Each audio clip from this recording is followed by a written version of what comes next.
Okay, so here we go. Hi, everyone. Welcome to TEDx. It's October the 9th.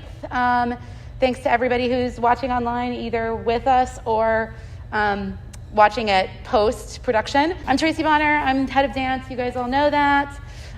This is my new friend, Rhea Speights. Did I say it right? Yeah. Excellent. Yeah. And Rhea's been working as a guest artist with us through dance for video, dance on film. And she's done stuff all over the country, from California to Boston to everywhere in between.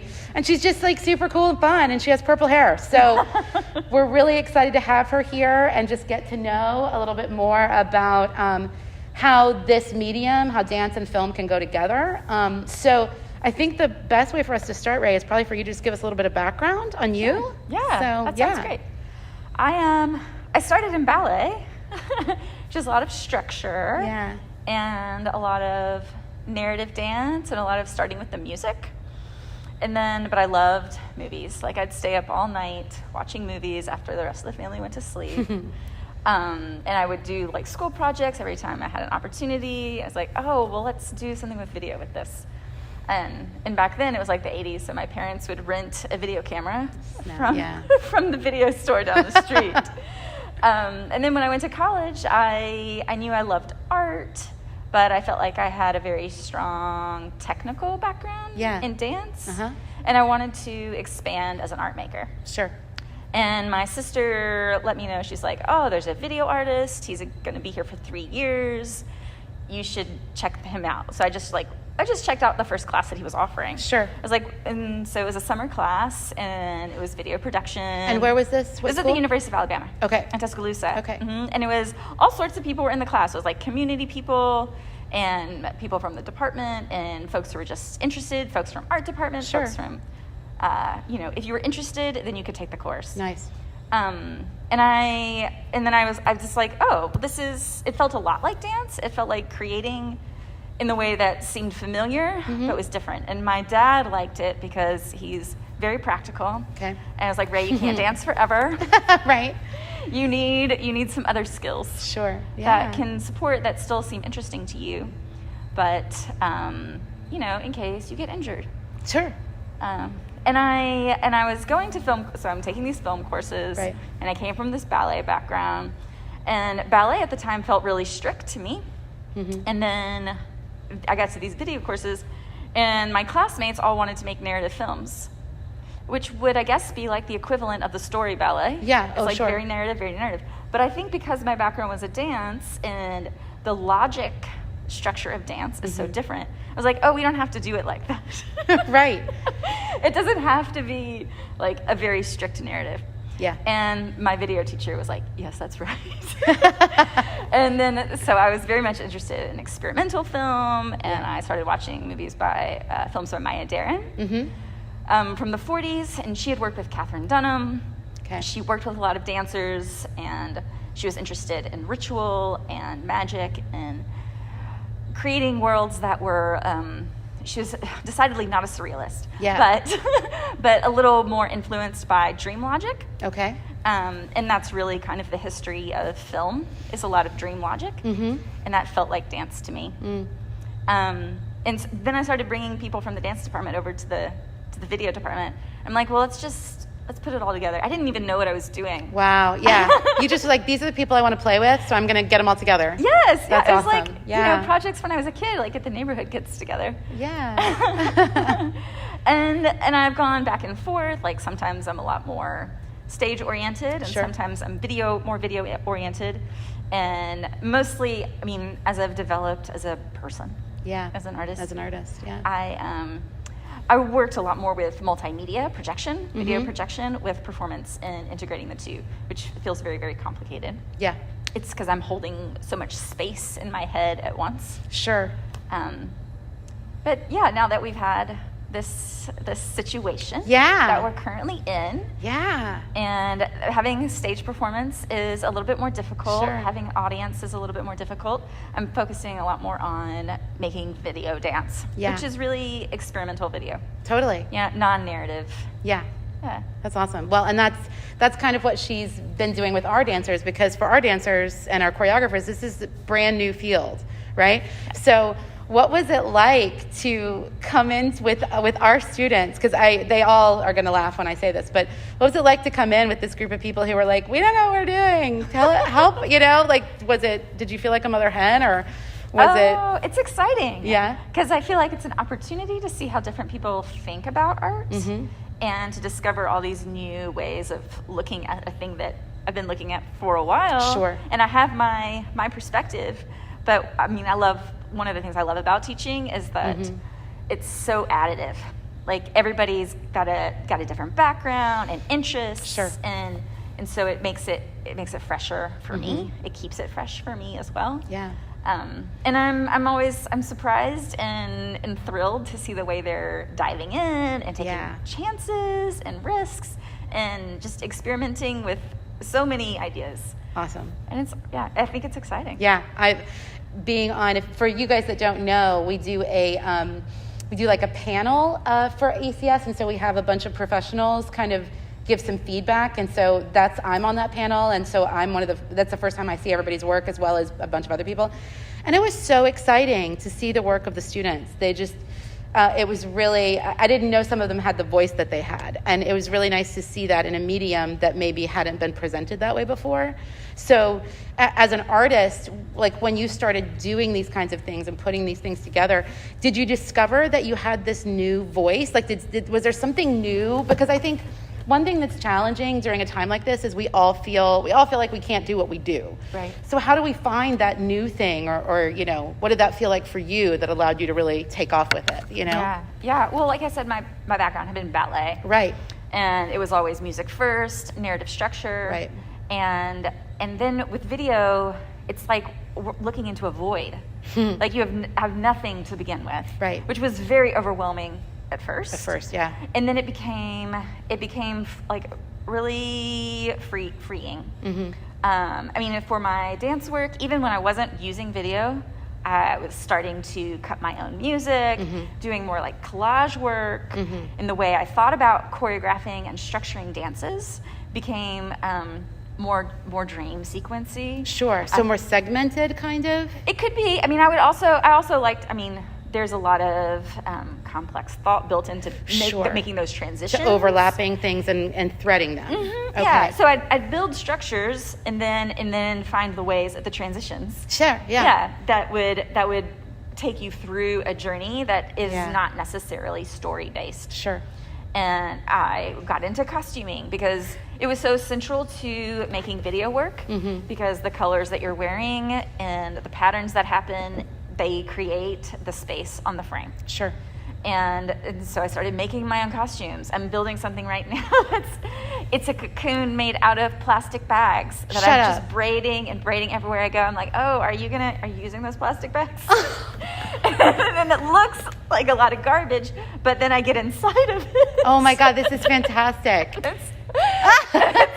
It's a little weird, but I'm having a good time. And I don't think any of my original ballet teachers would approve. That makes it even better. Oh, right? Oh, I love it. But it felt like I could tear down all of the structures that I had inherited. Sure. From my previous experience, and then reconstruct them in a totally different way. Wow. So what comes to mind for me, and some of you theater majors may not know who this person is, but Awa Nikolai. Oh, yeah. And the work that Awa Nikolai, he's basically a modern dance choreographer, kind of a legend and kind of a founder of the modern dance movement. But he did a lot of work where he would put these people in these huge body bags, basically, and have them move around. And we talk about it in dance history. But that's kind of what it makes me think of, but in a different way. Yeah. You can use all those structures to recreate your process. Very cool. Yeah. So would you say your favorite thing is kind of that weaving of things that don't seem like they go together? Yeah, my process is so additive that I'm just like, okay, here's an idea. These are things that I'm thinking about, and I write it all down, and I take notes, and I grab pictures, and I'll catch video and sound. And then over time, I start to see what the connections are. But at the beginning, I have no idea. Gotcha. I'm like, this looks like a chaotic mess. Right. But part of our the way our brains are shaped is to create meaning out of chaos. So I love the gathering of the sources And then twisting and breaking, those sorts of Yeah. stealing and cutting up and reassembling. Totally.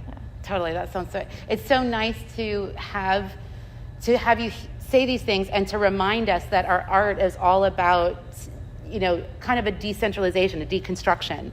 What is it that we put into something to make it rather than thinking it's something that we put on, right? Yeah. Because I think sometimes, like for theater majors and some for dance majors, we have this performative expectation that there's something we have to become or something we have to create on ourselves that we're not already fully realized or present.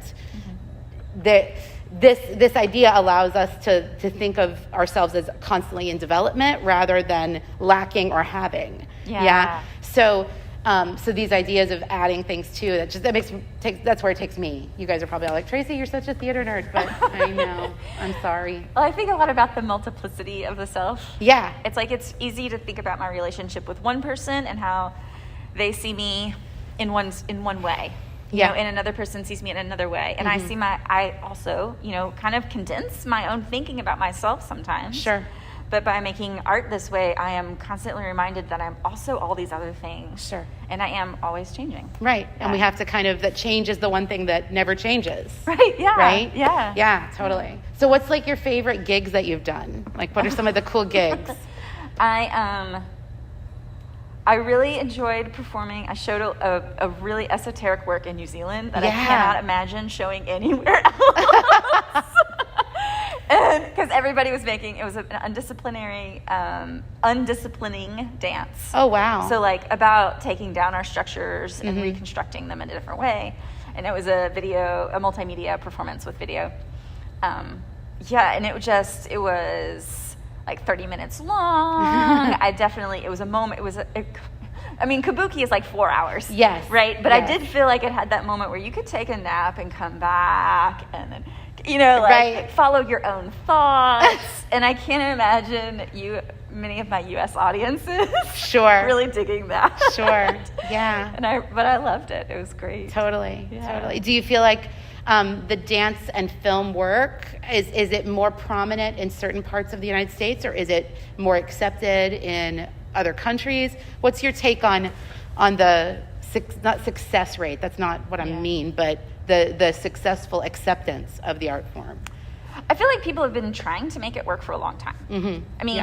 For a long time being like, since I was born. In your livelihood, yeah, exactly, yeah. And I mean, there are lots of different ways to approach it. Some people approach it more as media is this reflection/construction of society, but you can also use media in a lot of other ways. I mean, thinking about Nikolai, like it's light. Right. What we're dealing with is lighting. So you can play with it as an exaggeration of the body, and I like to use the color of video. Yeah. And sometimes I'm just like, Stan Brakhage has this film where it's just a white leader and black leader. And it's, there's no narrative there. It's just screens, frames of white, frames of black. Yeah. And so sometimes I'll create a section of a piece that's just like, I've just got color on the frame. Yeah. And that's all it is. And it's very square because it still has that rectangular feel. Sure, yeah. And you can shape the projection in different ways. So there's the design element of it. And some people explore the design element, and some people just throw the image on the back of the screen. And that's okay too. I think there's a time and a place for everything. Yeah. There's this lovely piece that Big Dance Theater did. It was about the diary of Samuel Pepys, but it was really about his wife. And kind of this sense of her being diminished by him. Yeah. And the memory, like his diary continues to exist, and we still read it in school. Yeah. And he burned her diary. Wow. And he talks about it, so we have no memory of who she is. There's no documentation. And there's this beautiful moment in the middle of the dance where she's on a bed. It's like a platform in the middle. And there's a camera above her. And she's doing this dance, it's like a lot of floor work, really. Sure. And the camera is zooming away from her. So she starts off very big, and she's just getting smaller and smaller, and it's projected behind her. Oh, wow. So we can kind of see the movement that that her own body is doing, yes. But mostly we're looking at the projection, and it's just like until she just diminishes into nothing. Wow. And it was really, I just thought it was such a lovely, poetic, and simple way to create a really dynamic statement. Yeah. Yeah. Yeah. Yeah. I love that. One thing I love as you talk about some of these ideas is the being able to have a really simplistic concept or a really simplistic idea that you can magnify in a way that maybe you've never thought about before. Like, that's one of the coolest things that I've seen with dance on film. I have some experience with it, but limited. And cool fun fact, like, we're kind of a 6 degrees of Kevin Bacon because I went to grad school with someone that she was working with in San Francisco, and then she was coming back to the East Coast, and so it kind of all worked out for her to be a part of our faculty for the semester, which is just so cool. How you never know. Networking, my friends. Don't be cruel to people and take care of each other. But the way that works and how we can utilize the other people in the world that are doing similar things, but doing things in ways of different than we are. It made me think too about, the debate, the vice presidential debate was yesterday, 2 days ago? 2 days ago. 2 days ago, yeah. COVID, I don't know what day it is. But I read an article this morning about this idea of the interrupting that was happening, and you talking about this diminishing of this specific art form. And I thought you could make a whole dance film based on some social concept or political concept that's happening right now by adding movement and even pulling stuff from multimedia that's available, that's copyright available. Yeah. Right? I mean, as an artist, I think that it falls under fair use. Yeah. I mean, as long as you're a poor artist not making any money, right, then it falls into fair use. Right. And at the university, it falls into fair use because it's education. Yeah, exactly. But there are a lot of artists that have used, it's called, found footage. Sure. Things that, back in the day they would just shoot off of their television onto their film. Right. And then re-edit to create their own perspective, a different meaning. Sure. To something that everyone else has already seen. Yeah. Yeah. Cool. Well, we're open to questions if anybody watching has any questions. So I'm going to check the computer and see. I don't see anything. But if anybody has any questions, and we do have a couple of people in the audience that may have questions as well. So we're kind of waiting on questions. I'm trying to think if there's anything else that might be valuable to share. You got your undergraduate at Alabama, and then you did graduate work for film and dance specifically? Not exactly. I mean, my Okay. focus, I went to the University of Illinois, Urbana-Champaign. Okay. And the grad program there is very much, you construct it yourself. Oh, sweet. So I'd come with this background in video production, and I'd used it in my making. And they just gave me the resources to develop that further. Sweet. I mean, Terry O'Connor loves film, and he would love to talk for hours and hours about the relationship between film and dance. Yeah. And I was able to direct my program. Sure. To research the way I wanted to. And I taught a course there called Experimental Frames, where the concept was that we were using cinema theory to apply to dance making and making in other art forms. Because that is just something that I do. Right, because you have to kind of understand the theory of it to be able to create, whether it's dance or theater or... Yeah, but also it's kind of a cross-disciplinary approach. Yeah. There's dance theory and there's cinema theory, but we can look at our different forms from different theoretical lenses. And because that's, for me, it's how I go into my process. Even when I'm making body-based work, right, I'm often responding to my thinking about cinema. Sure. And vice versa. Yeah. But I feel like because I started as a dancer, totally, that feels more obvious. Totally, yeah. I've got to go, oh yeah, and I can do it the other way too. Yeah. And then, it becomes a conversation. It's funny, when I was thinking, I kind of like having this kind of informal conversation about our artwork, because I feel like, and for you guys watching, I feel like that's something we don't do enough Like we're so busy producing that we don't think about what the process is. And when you said that about having this cinematic thing, it reminded me of a time that I was working somewhere, I was gigging somewhere, and I remember we had the day off and we were watching a parade or something. And I remember somebody in the group saying, gosh, you just look at the world so cinematically. And I remember thinking, is that what it is, really? Because I don't know that, but I can see how dance and cinema can so easily go together because the visual medium is so defining for society, for humanity, for, there's just such a natural connection there that it'd be hard to not see those things going together, in my opinion. Right, and I bet that person, they think of cinema first. Right. And if they had been a dancer, then they would have said, oh, you see the world so much like a dancer. Exactly. But it's from what their point of view and is. it's just interesting that those points of view, we can marry those and shift them and turn them and create something altogether new. Yeah. Which is awesome. They both fine-tune your visual and your kinesthetic thinking. Yeah. And I mean, and they're also both composite forms. Sure. There's so many different elements for both forms. Yeah. That I think that I would make the argument that they're the same thing. I love it. I think that's awesome. Any questions? Okay, we got one question. Are there any unspoken rules about dance on film? Oh, so the question was, are there any unspoken rules about dance on film? So take off, Ray. I think that people make their own rules. Rules are made to be broken. I've heard you say that many times. Rules are made to be broken. Yes. You inherit rules from the people that you study with. Mm-hmm. So that's why I'm always saying that rules are made to be broken, because I don't want anybody to take anything that I say as like a commandment. Yeah. It's not. There's a time and a place for everything under heaven. There's a song that says that. It's in Ecclesiastes. Yeah, exactly. I love it. But inherent rules for video dance.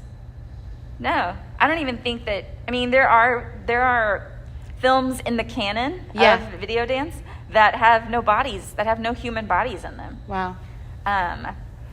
In Paris Parks, why is that woman's name? Shirley Clark's in Paris Parks is a part of the canon, and there are people, but it's mostly people playing in a park. Yeah. But she was working under the genre of video, cine dance. That's what they called it then. I love it. Yeah. And there's, if I can remember I cannot remember this other guy's name. That's David okay. Henson. I think that's right.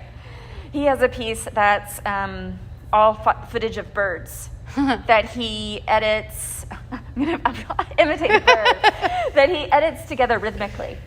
Okay. Kind of as an example of dance thinking. Okay. In video. Okay. But no bodies. There's no human body. It's a bird body. But I'd argue that even still objects you could create a dance out of. I like to put fire in my images, water, because these things move. They already, the wind moves. And that's what dance is. Sure. So, no rules. No rules. Just play. I love it. Yeah. Yeah. Because I think we have so many rules. We need to. I'm a fan of that idea from like a theoretical perspective of know what the best practices are, and then see what you can do with those things. And the world you create the rules will emerge as you're making it. Totally. So if you come in with all these preconceived mandates, then it's sometimes it becomes stifling. Sure. You're like, oh, that's where the blockages come from. It's like, okay, so just take that away, and what else is possible? Right. Get rid of anything that might keep you from being creative in the moment. Yeah. Anything else for anybody here? Oh, are there a couple people that have shown up that I didn't let in? No, I can't. No, we're good. I'm still good on the Zoom activity, everyone. Don't worry. Tracy's got it under control. Another question? Yeah, okay. We got one more question. Do you have any tips for beginners who are filming movement or choreographers for film? Oh, that's good. Tips for beginners, right? Because I think a lot of us that are watching right now, we are now becoming more advanced with our video skills, right? So a lot of our students are going to be having to do audition videos or submit for graduate school or whatever. So yeah. Don't be scared of your camera, and get into the habit of looking through the frame. Mm-hmm. I think that also sort of refines visual thinking. Okay. I mean, the frame is a reduction, right? It reduces what you're looking at. And I know this is like so cliche. No, but it's, I mean, yeah, I've seen people do that in films. So it makes sense. Yeah, exactly. But discovering how you see the world, I don't believe we all see it the same. I've done an exercise with students where we'll all go to one location and we all take our phones because it's democratic and cheap to use our phones. Sure. And, the assignment is for everybody to find 5 shots that feel like they see, the way they demo to us your vision. Sure. Like, how are you seeing the world? And we go back into the classroom and project them when we look at them. It's so shocking. Same location. Yeah. But just a wide range of how we see things. Yeah. What draws our attention. In this room, I might get obsessed by following the lines on the panels, or some people will be obsessed with people. Yeah. Some folks are obsessed with shape, with movement, with the way light changes. It's kind of an infinite way of the multiplicity of self. Sure. The multiplicity of place, and how we're all developing our own visual language internally. Totally. Yeah. I some of the film work that I did in grad school, I loved working in extreme close-up for that reason, because I was I love to focus on something so small and specific that became the defining factor for wherever it went from there. Yeah. So I totally get that. I have a question for you. Okay. So if you, perfect world, right? Perfect COVID, non-COVID, whatever perfect is to you. If you could create a not necessarily a program, but what would be the courses? If you were okay, I think that this cinema dance is the coolest thing I've ever seen, and I really want to learn more about it. What are the kinds of courses that you might pursue as an undergrad to help develop those skills and those ideas? What are some of the things that you would look into doing with your time? Everything. I don't know. I know there's still a million. I mean, right? I think all knowledge is integrated, and I'm drawn to this idea of reskilling that art theorists talk about, taking your the technique that you've learned in one practice and approaching it. Okay. Yeah, applying it to other practices. Yeah. I mean, I've worked with musicians, and we're constructing our own music. Yeah. And my music theory is weak, but I can, my rhythm is fine from dance, and so I make music. I do this with my toddler nephew too. He's been playing the piano, and it's not great, right? But he's developed. It's the same thing of practicing looking. You develop your visual thinking. Sure. I can hear him developing his aural thinking. Sure. And what's interesting about one note, what's interesting about many notes, what's interesting about a high register, low register, and so I make with all the materials, plastic bags, garbage, but also newspaper. I've done that too. Yeah, totally. Yeah. So I mean, costuming, but also science is a part of it. Math is a part of it. Social justice issues are part of it. Everything's a part of it. Right. So the humanistic nature of what we already do can be embedded in this art form. It's not this outside of us thing that we have to figure out. Right. Yeah. Right? Yeah. I mean, that's what I mean. As artists, as an artist, I want to approach the world and my making as with my whole self. Sure. With all the things, my memories of riding the motorcycle with my dad. Yeah. And, breaking my arm. Right. Jumping off a swing.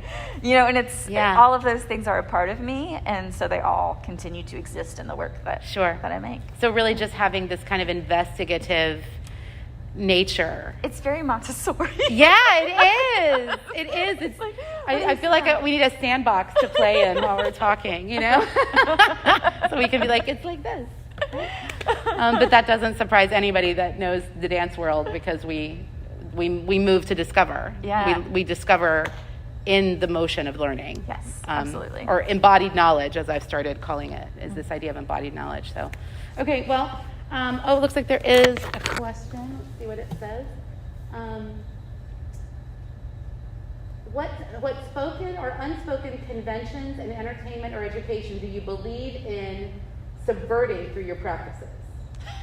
That was Charlie Redding. Charlie, that's a big sentence, dude. I'm going to say it again. What spoken or unspoken conventions in entertainment or education do you believe in subverting through your practices? And then he says, like, for mental health, physical health, better business practices, etc. Yeah, well, I don't want to offend anyone. I'm into subverting capitalism in my processes. Yes. And the work that I'm making. Yes. I'm interested in subverting racism. Yes. In my practices and the work that I'm making. Yes, absolutely. I'm interested in subverting the patriarchy in my practices. And the work I make. Yes, I teach ballet, and I call it subversive ballet. Oh, wow. Yes. I'm like, you know what? This history that we've inherited is from this very small group of people, and they were very rich, and they were very white. They were very white. Yeah, I'll say it. It's okay. And I'm like, ballet as a practice can be a thing. Yeah. Like, it's just a thing. It's another thing the body can do, but it's not fundamental to anything but itself. Right. And yeah, so I have a strong interest in breaking down the history of ballet, being direct. I'm pretty direct with my students about it. Yeah. And then like, so this is what we inherited, but what does that mean, and how can we change it? Yep. And what happens when we change it? I mean, if you look at the details of ballet over 600 years, it has gone through various phases. Yes. It does change according to the social structures that surround it. So we just have to put it has to, if it exists in other social structures, then it can continue to change. Yep. And I feel like cinema is the same. Sure. Ooh, like D.W. Griffith, like, please.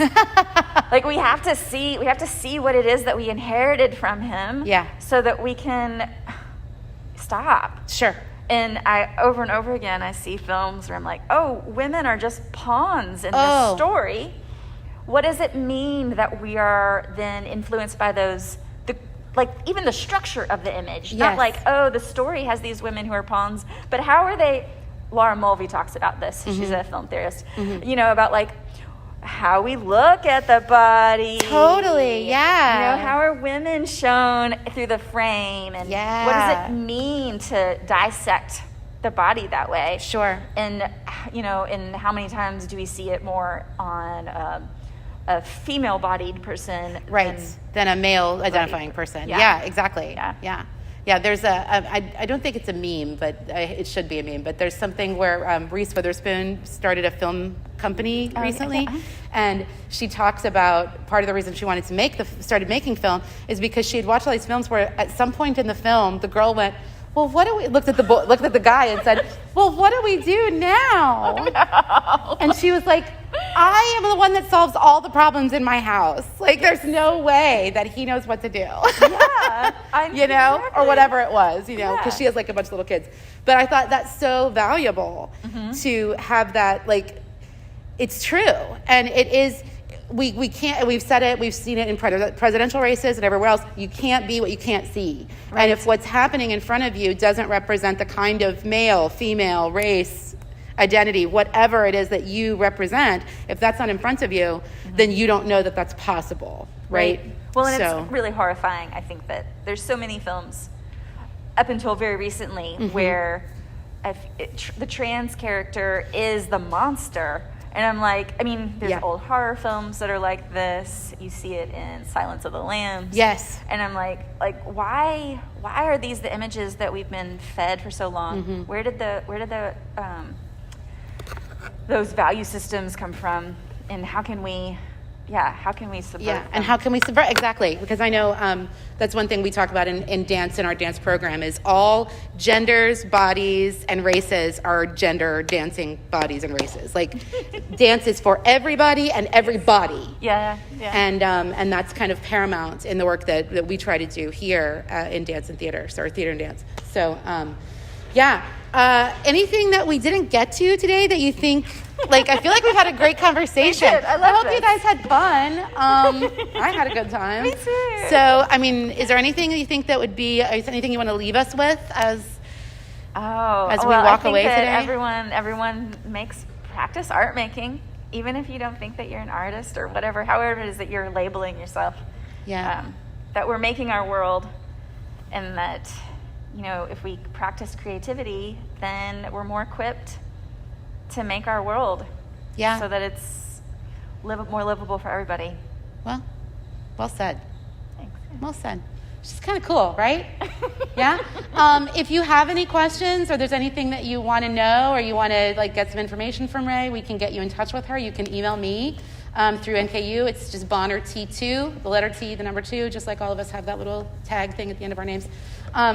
But Ray, thanks for being with us today. Thank you, Jessie. And thanks for just working with our dancers and all of that, because I think it's been, for our dance majors and for the ECS participating students, it's been a real light in a time that could have been really, really dark. And it's wonderful to have you introduce these new ideas to us and provide us a new way of being creative. So thank you. Thank you. So, all right, have a good day, everyone. Bye.